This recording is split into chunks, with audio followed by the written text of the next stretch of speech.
We've cast on an even number of stitches here, and we're going to commence our woven stitch having done our setup row.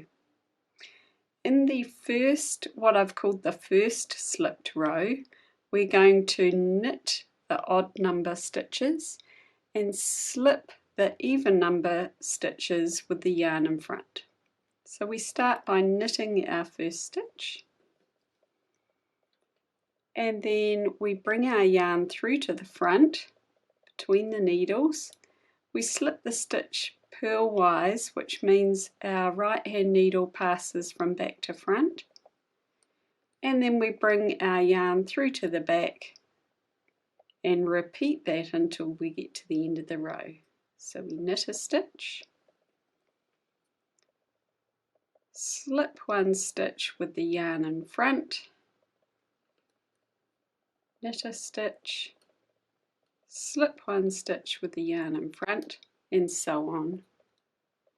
Now we're up to our second row, and for our second row it's a stocking stitch row. So we've got our wrong side facing, and we're going to purl all the way across.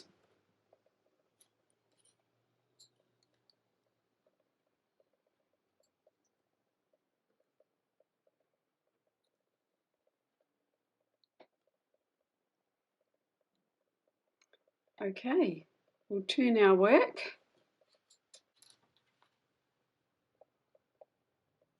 So we're now ready to do the third row, which after our purl row, and this is what I've called the second slipped row. You may remember in the first row we knitted the first stitch and then slipped the second stitch with the yarn in front.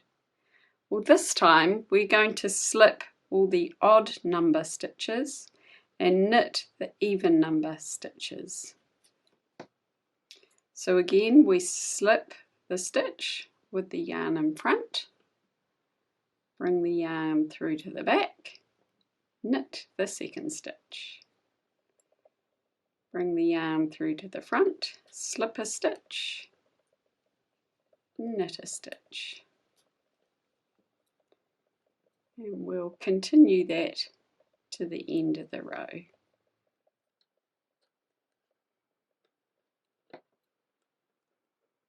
Now for our fourth row, we're going to do another stocking stitch row. Our wrong side is facing, so we're going to purl across.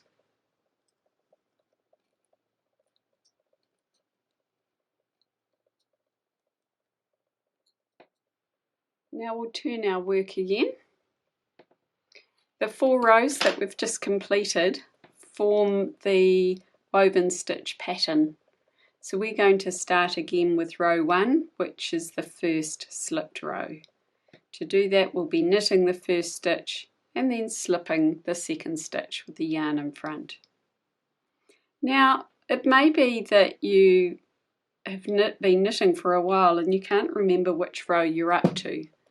It's very easy just to look at your knitting to decide which stitch is going to be slipped.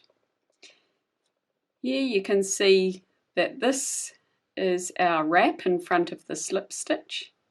So in the previous slipped row, this stitch and our first stitch would have been slipped and wrapped. So for our subsequent slipped row, we need to be slipping and wrapping the second stitch. That means we'll be knitting the first. So I'm just going to knit another 4 rows and then we'll be adding in some colour. So I've completed another 4 rows of woven stitch, and what you can see is our wraps are alternating with each slipped row. So here's a wrap, here's a wrap, here's a wrap, here's a wrap. Now I know that for my next row, my wrap will need to cover the second stitch. So that means I'm going to knit the first stitch. I'm going to, however, add in a colour. So we're going to start, having looked at our knitting, by knitting the first stitch so that we're wrapping the second.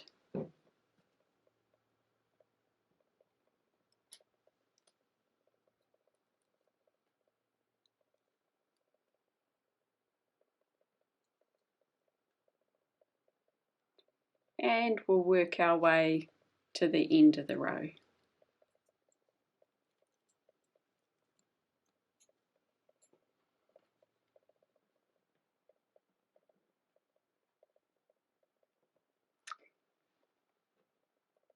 Now, as you can see, we've got our pink yarn at this end, our white yarn at this end.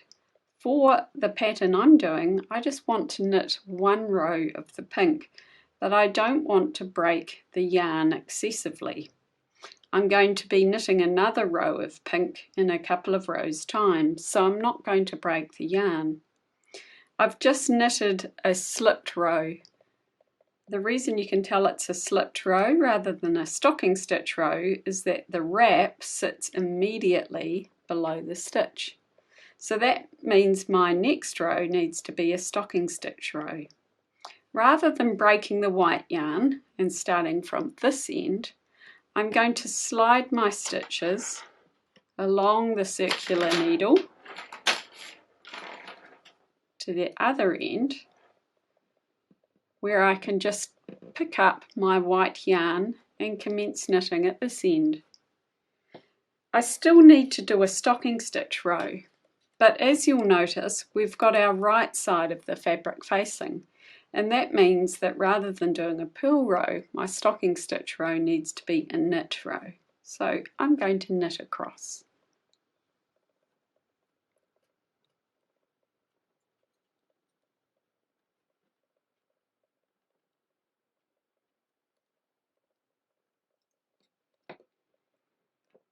You can see as I'm knitting across that after a stocking stitch row, the wrap sits one stitch below,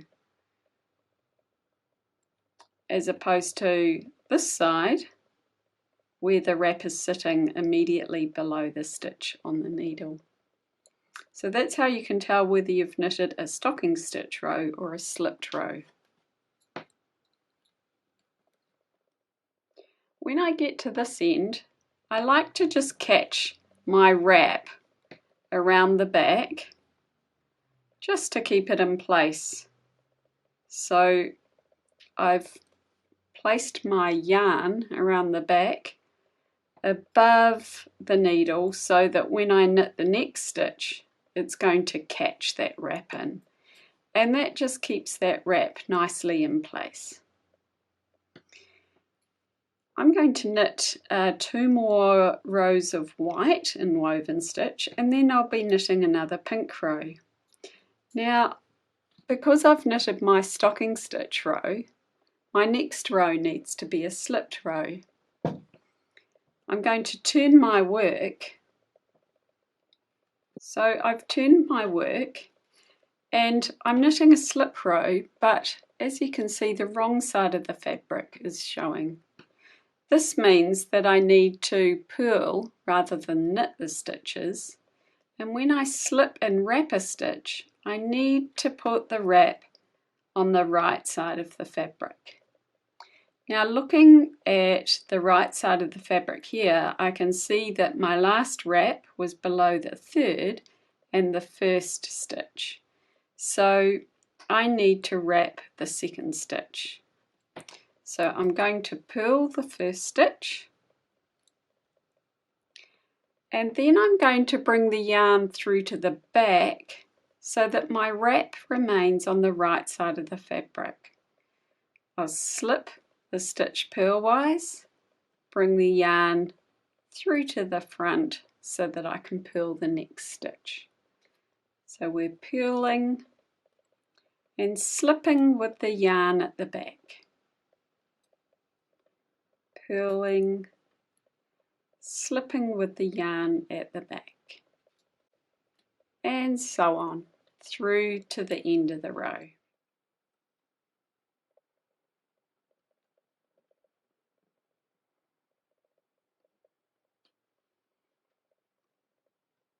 Having done a slipped row, I need to do a stocking stitch row again, and because the right side of fabric is showing, it's going to be a knit row.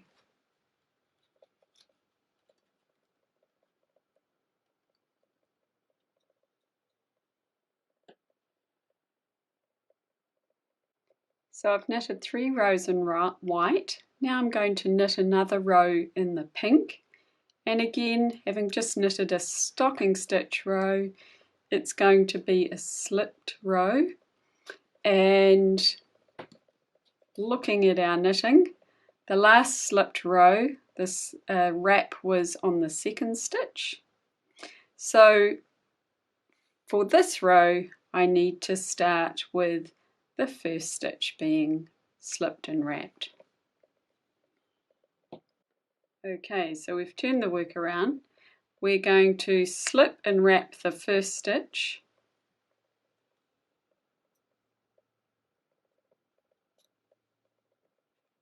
Purl the second stitch. Slip and wrap. Purl.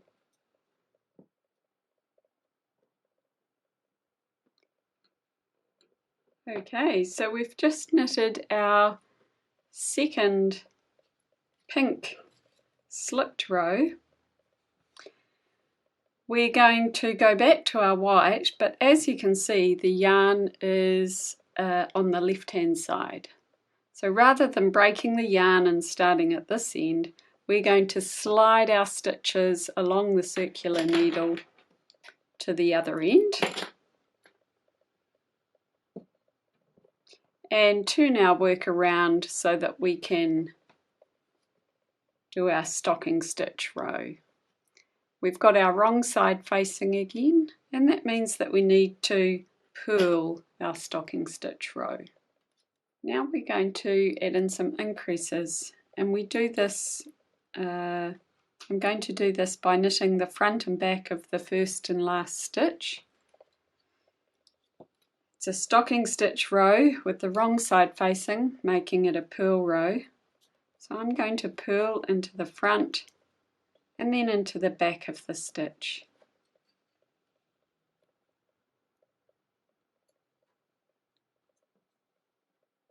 We'll knit all along the way until we get to the last stitch. Now I'm going to purl into the front and the back of that last stitch. So I've increased 1 stitch at each end of my row. Now when it comes to your next row, which is a slip stitch row, you just need to work out which stitches, having increased at each end, you need to slip.